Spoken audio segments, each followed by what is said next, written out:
DCM.WORKS, big goddamn heroes.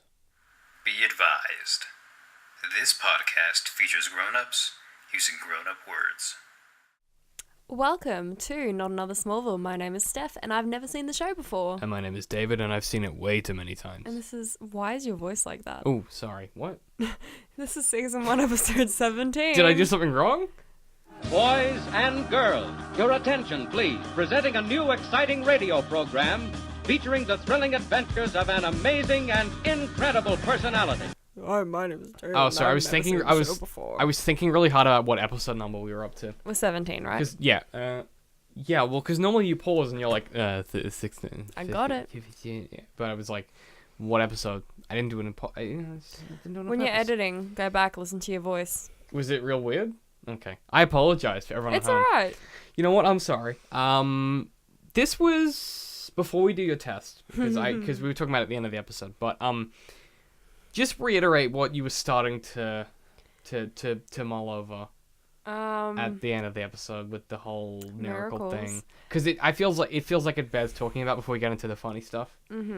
All right. So at the end of the episode, Lex is explaining to Papa Kent that what happened on the day that his car crashed into the bridge and he survived. Clark saved him was a miracle.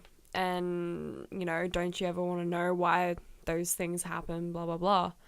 And I sort of said, well, miracles, I believe, I know a lot of people don't, comes into, you know, you as a person or religion or whatever. Yeah, but to myself, my beliefs, miracles are bullshit. There's always going to be a conceivable explanation for something, but considering the extent of, you know, knowledge, we as humans don't know everything. We're not always going to be able to explain it. There will always be a reason why, but we can't explain why. But there's always a point. I always think of it as this idea of, it's discrete versus non-discrete, right? So it's a discrete thing, you can have 10 pens. But you can't, you know, if you have a kilogram of flour, that is an indiscrete value because you can keep drilling down in your weight measurements into 15,000 decimal points, right?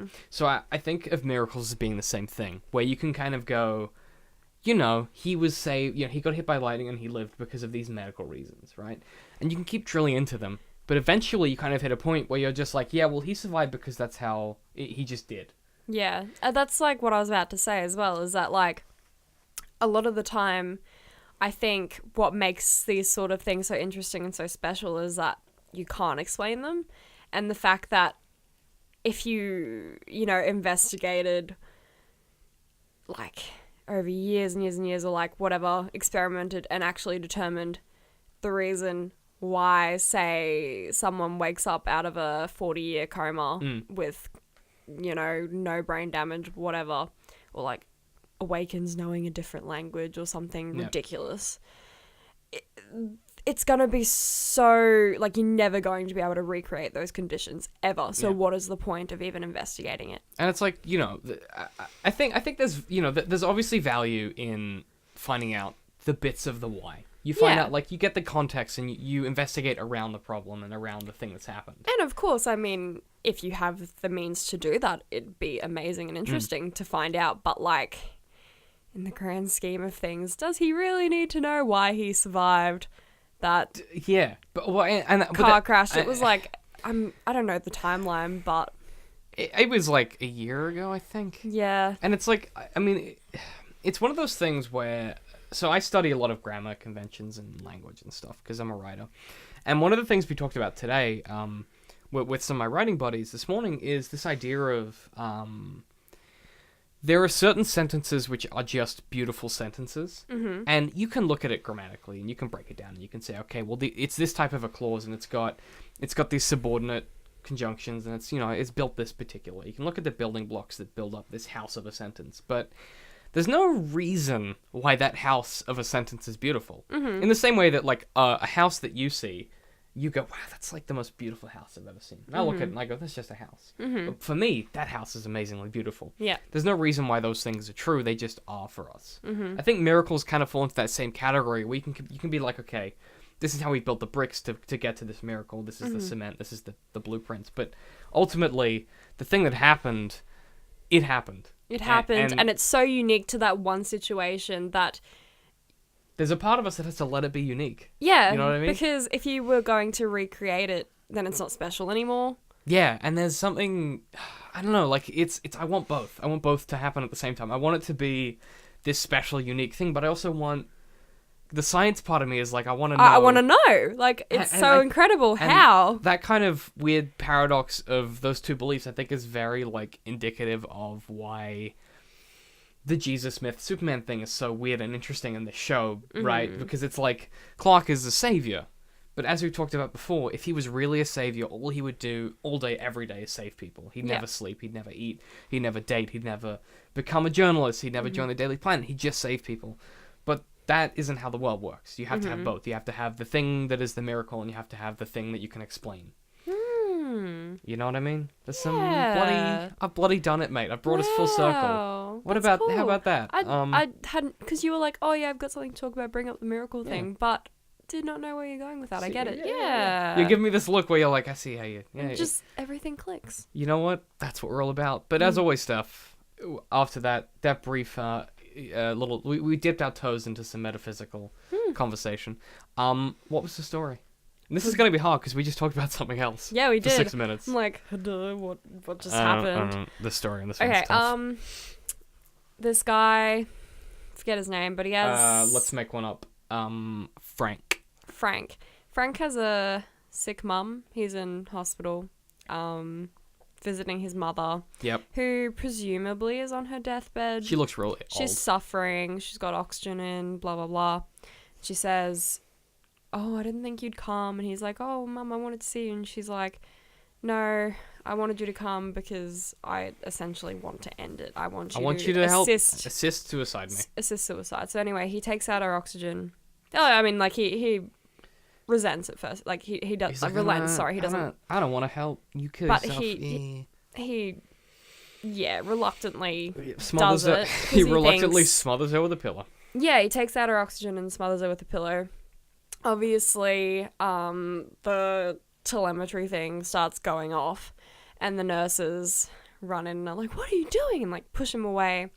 This guy gets... Oh, yeah. Yeah, the security guard comes and, like... Pushes him out of a window. Pushes him, but then he falls out of a window. I mean, he kind of flies out of it for some reason. I don't know. Trips? I don't know. Falls out of a window, suffers a 20-foot fall, dies. Dead boy. Anyway, he's in the morgue. Yep. Where the dead people go. Yeah, and the guy is... the coroner. The coroner. Yeah, he's doing, like, a death thing. An autopsy? I'm playing a lot of support here. An autopsy. I'm tired. You were like, okay, so it's almost midnight. For people listening at home, because they can't see it, you shoved your hands further into your hoodie pocket. You're like, I'm tired. Like a 5-year-old. I'm literally 5. No, it's fine. And anyway, yeah, so... classic. There's kryptonite stuck in his wrist from his bracelet that he was wearing. The guy pulls out the kryptonite and some weird green thing happens over his arm. On Frank's arm, sorry. Frank's arm, yep. Then he's like, all right, Frank, let's look under the hood. And he's about to cut him open. Mm-hmm. All of a sudden, Frank's eyes open. He's awake, he's alive. And he touches, he grabs the guy because obviously he's like, oh, this guy's going to cut me open. Don't kill me with your saw. And he grabs the guy, and the guy just turns into dust. He's a dust boy. And worst kind of boy. Yeah, so basically it's assumed that he is back to life and that if he touches anyone, they will die. They become a dust.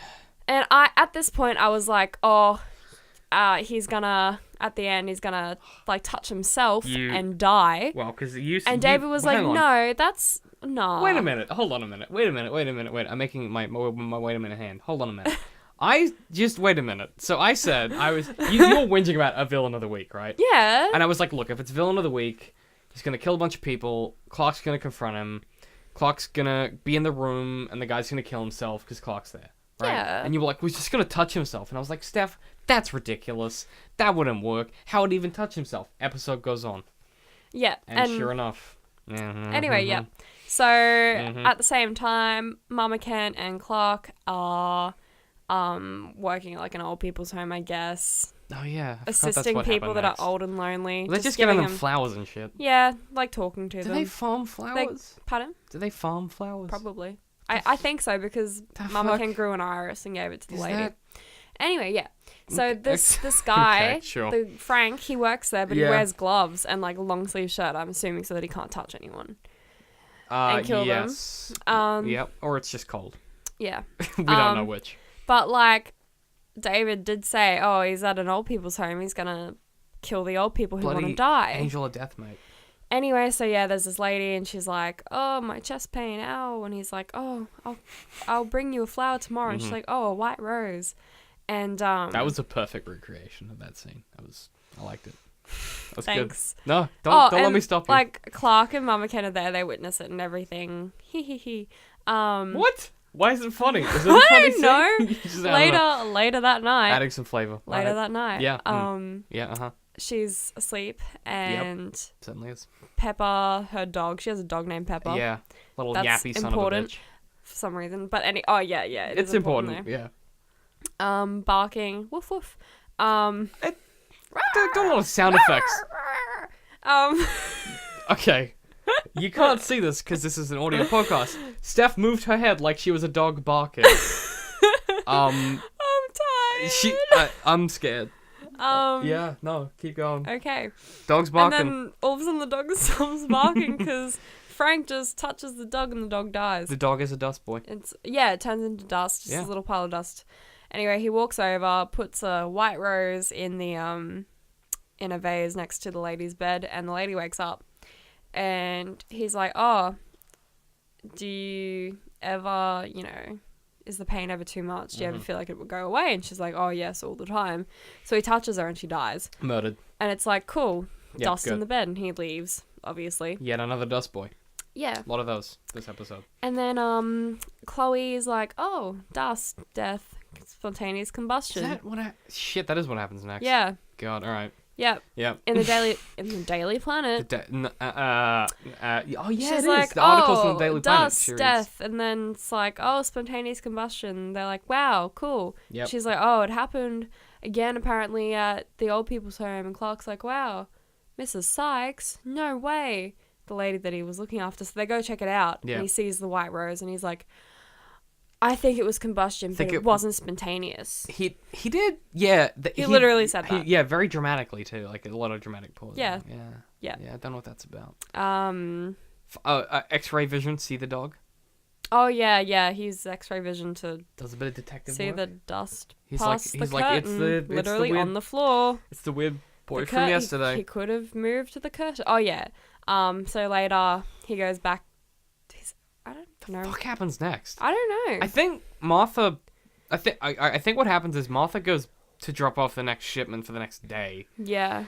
At the same time as Clark is in the house with Chloe, right? Yeah, and then maybe. Oh, he's there for some reason, and anyway, she walks into like the shed and she bumps into Frank, and he's like, "Oh, hey, Mrs. Kent. Let me give you a hand. Let me give you a hand." And he touches, like, she's holding a tray of fruit and all the fruit dies. I want to point out. She's like, "Oh, it's you!"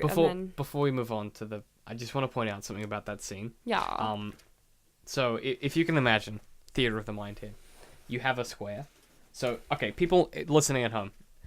You're sitting and you've got your feet down vertically, right? I'm assuming you're sitting down. If you're not, too bad. Where your knees are, take both fingers, put them between your knees, draw a line. Out at equidistant. I'm real trying hard to explain this.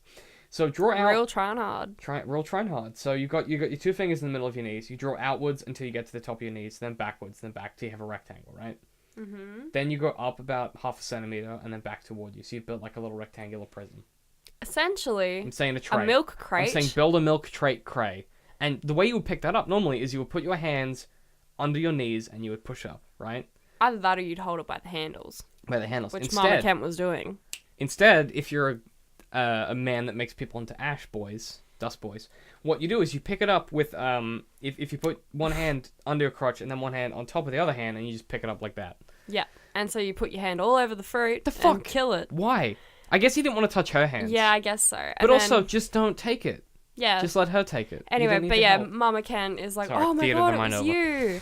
Yeah. And she stumbles back aghast. In about 5 frames per second. And Yeah. for some reason the frame rate just went really low. I think they were trying to do slow-mo, but it didn't work. Well, because...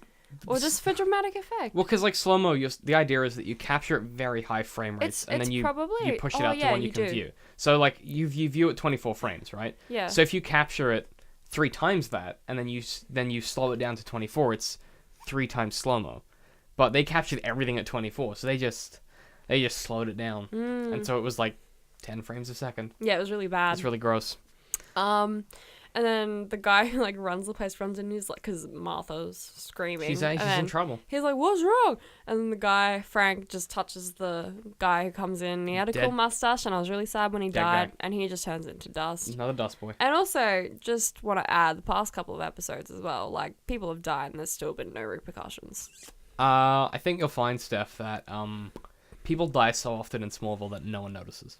Yeah, probably. Murders Do they even all the have time. police? They're probably dead. We've seen them in that episode with the tattoo boys. Yeah. Only episode we've seen police. Yeah. Unless it's like security guards at hospitals. Yeah. Yeah. You don't know what happens next, do you? You're giving me like this blank look. I do. Yeah, I do know. Our boy turns up. Anyway, Wait, Frank he finds out about Whitney's dad, and Whitney's dad's had another heart attack. Hang on, doesn't he fight Clark for a bit first? Oh, yeah, he fights Clark for a bit. He touches Clark's face. Yeah. And then Clark goes back to the barn. And then Frank goes to the hospital. No, he goes to the graveyard? He's in the graveyard, and then Whitney's there crying about his dad. Some bullshit. And then Lana's like, "Oh no," and then she walks home by herself because Whitney's sad about his dad. He's had another heart attack and is probably going to die. Probably. Anyway, and then Frank's like, comes up to Lana. He's like, "Oh, Lana, I don't want to hurt you," and like he's wearing gloves and everything. And he's like, "Oh, I hear about your friend and his dad. I can help your friend." And Lana just sort of is like, "What?" Don't. And the guy disappears. Yeah. And then Whitney's at the hospital visiting his dad. He is. Close the door. Who's behind the door? It's Frank. It's Frank. It's Frank, that dust boy. You know it is. Tries to touch him. Touch the dad. Touch dad, not Whitney. Yeah. I wouldn't touch Whitney either. Clark knows about this because he knows about the rose, and that's where he got the connection. He's like, it must be the dude. He's all about it, yeah. And rushes to the hospital, and like throws him against a bunch of objects. Yeah. Yeah. Then he's like throws him outside, and then the guy's like, "No, I can help his dad." And then he's like, "No, like you don't need to do it." Suicide is bad.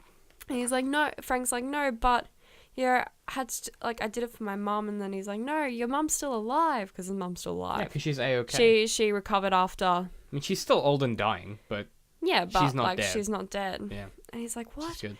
And so he goes and he's like, "Oh, I can take you to him."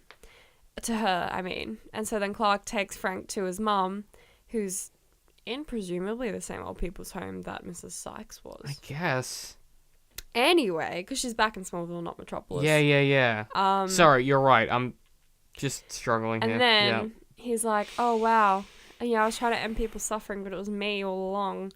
Oh, like, it was my suffering pain, that I was trying to end, not my mum's." And so then he, puts his hands together and turns into dies. Dust. Yeah, and you called it. And that's where I was like, wow, he actually does touch himself. Yeah, and then... And then Clark's like, "Wait, no." And then the guy just is dust. Don't become a dust. And then he's already a dust. And then the episode ends with Lex and Jonathan Kent, because Lex has made...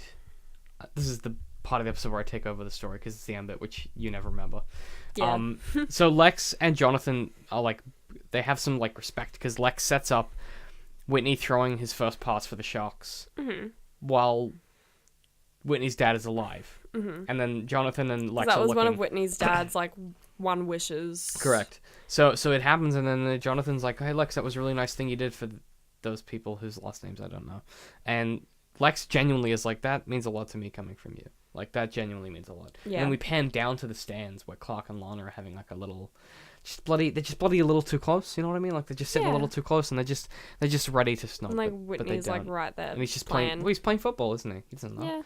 Yeah. And then the episode ends, and nothing changed because it's fucking Smallville. Yeah. So there's nothing ever fucking changes. Honestly, that was an episode where it's a lot happened in the episode, but in the grand scheme of things, nothing happened. I mean, not at all. Literally continued on from the themes of last week where Lex is like breaking out of his dad's grasp and his dad's like... He put a guy in a trunk of a car this episode. Yeah. Yeah. But like, I guess like the last episode, he sort of talked about... I don't know if we talked about it in our show, but I know in the last episode of Smallville, where Lionel invites Lex to come back to Metropolis, Lex says, "Oh no, the reason why you want me to come is because you don't want me to overtake you. You want to be, control me." Yeah, and so it's literally just the same power struggle that they had this episode, except they just extended it. It literally nothing happened. I put my This forehead was into not my pop filter. an episode of Worth. Incorrect. I'll tell you why. I just tapped you with my exercise book. People didn't see that. I'll tell you why. Why? Continuity errors. Actually, shot for yes, shot. yes, continuity. yes, a lot of those. That's why I like this episode. They didn't give a shit. Normally they're like, we gotta like reshoot this scene. We gotta, Lana, put on the same jacket. Clark, get your haircut. This scene, they didn't give a shit. This episode, they were It was like Whitney's hair changed length twice. I don't know if you noticed that. Yeah, I did. And then coffee cups. Okay, so basically like Lana's serving Clark coffee at the Talon. So she hands over the coffee cup like this is looking at Clark. Clark takes it off the counter, sips from it. Then it goes back to Lana and the coffee cup is then still on the counter. No breaking conversation. From where she put it down in the first place. And then looks back at him and he takes the coffee cup again. And it's like, hang on a second. That's not how this works. It's not how physics go. It doesn't just teleport. No. It was a great little... I wouldn't have noticed it until you called it out. But like that was just such a... That was one of those things where I was like, oh, this show is old. Like that's just like a... And like in some scenes it's snowing and then it's not snowing and then it's snowing again. I was wondering if that was just the weather on the day, but it wasn't until the graveyard scene where I was like, oh no, these are different. This is just a shit show. And they're really struggling with hair length. I've noticed this a lot where it's fine with Tom Welling because the hairdressing department does a good job with him. But people like Whitney and Jonathan... Well, this is where I've said previously, I think if they ever need a set, they just film the scenes from each episode that they need on that set. For the whole season. Yeah, and Almost. then that's essentially it's as required. Yeah. And so if they need something later, then they just do the green screen. Pick up some green screen. Which isn't... it's not uncommon, but most... if you're doing Smallville now, it would be like a Netflix, kind of like your Daredevils or your Jessica Jones. But then also, you'd probably say, hey, Whitney, Eric Johnston. Yeah. Don't cut your hair until the end of the season. Yeah, and they would have hairdressers on set every day to make sure his hair is the same. They have people specifically whose job it is to make sure that there's consistency, but with this show, it was before any of that. Yeah. Okay, here's what's weird, though, and this is where I get a little confused, is this was shot around the same time as Firefly, right? Yeah. And Firefly's not a long show. It's 13 episodes. That has Summer Glau in it and stuff, doesn't it? Yeah. It's one of the best TV shows ever made. Never seen it. But one of the things that they do very well is continuity. So they very, very, very carefully, episode to episode, make sure that everything makes sense. You know, Nathan Fillion's hair will get progressively longer, then he'll cut it and it'll go back to being short, and then it'll get, they just are very, very careful about that kind of thing, because it's very immersion breaking to go from long hair Whitney to shorter hair Whitney to long hair Whitney. And it's a small thing, and I noticed this we saw Suicide Squad. This episode won't go for a few weeks, but in Suicide Squad they have a little bunch of reshoots that they did, and characters' hair length will change dramatically. It'll go from a buzz cut to a swept over thing. Same thing with this show, where they just didn't really give a shit. I suppose, the thing with this show is episode to episode it doesn't matter as much because there's no clear defined timeline for when things are occurring. But when it occurs in the one episode, it is really distracting. And it's to the point where it becomes hard to focus, because you're like, what the fuck happened to Lana's hair? Yeah. Or it'd be why is Tom's hair this much longer in this scene and then short again? It's back to normal in the next one. It's super weird. Why does Michael Rosenbaum have a 5 o'clock shadow and now why is he wearing a bald cap? It doesn't make sense. And it's just, I'm hoping, I know for a fact that it does get progressively better, but I just want it to get better sooner. Because it's just, it hurts me deep. Hopefully next season. I don't know, man. Look, you know what? We can dream. We're getting there. We can dream stuff. 3-4 more episodes. We're close. We're very close. Look, that's gonna do it for this episode. Great existential talk at the start. You know what? That was a good little toe dip. I'm glad we did that because I don't feel like I had anything to say about the actual episode That itself. is fine. Our job is to come here to be entertaining, not necessarily to talk about the show. About stuff. Even though that's in the title of the show. We ruse you good. Listen, Steph, people can tweet us at DCM_works or hashtag NASpod. Yeah. If you want to tell us your thoughts on Smallville in general or the episode we're watching. Patreon.com/DCMWorks if you want to contribute $1 a month. It's always a great way to help support the show. We are also powered by hover.com. You can buy and transfer domains with them. It's super easy to use. You get $2 off. $2 off. An idiot like me can use it. And that's just, that's real special. Our referral link is in the show notes. You just click it. It takes you to the homepage. All you do is you type in the domain you want, and it tells you if it's available. If it is, you just click it. It's super easy. And we're on Facebook. We're on the Twitter. We're on YouTube. We're on all of it. I'm at DCM. I hate pie. At StephanieJD95. And we'll see you guys next week. Yay!